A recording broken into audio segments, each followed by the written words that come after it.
Allora, oggi inauguriamo il Padiglione Veneto, che sarà la sede anche di tante realtà, sarà l'occasione per essere sempre più internazionali, per garantire una vetrina straordinaria alle nostre produzioni, per rendere il Veneto grande nel mondo. Abbiamo chiamato Veneto the Land of Wine e dobbiamo ricordare i dati: oltre il 37%, l'anno scorso il 38% dell'export vitivinicolo nazionale è Veneto. Basta questo dato per far capire quanto sia strategico nel nostro settore primario, ma anche per tutta l'economia, questa straordinaria filiera vitivinicola, che nel nostro Veneto sa guardare avanti, sa fare sostenibilità, sa aprire ai giovani e sa soprattutto rendere grande questa terra. Vino è storia, è tradizione, è cultura, è identità, e mai come in questa terra oggi c'è bisogno di dialogo, di confronto, e che sia sempre di più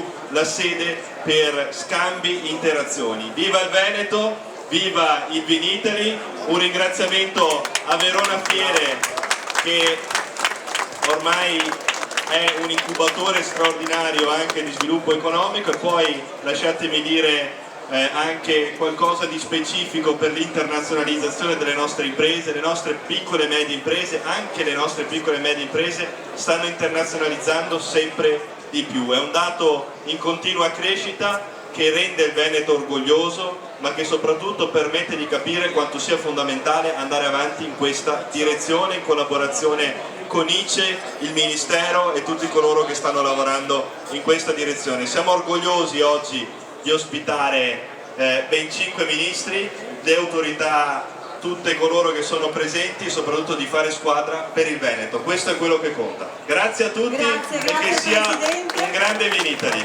Sta arrivando anche il Presidente della Camera dei Deputati Fontana.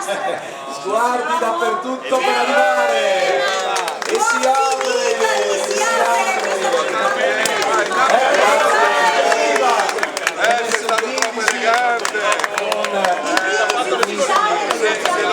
Se lo davi a Fontana! dell'Ais Veneto. Eccolo qua, mi viene anche per il sindaco di Verona.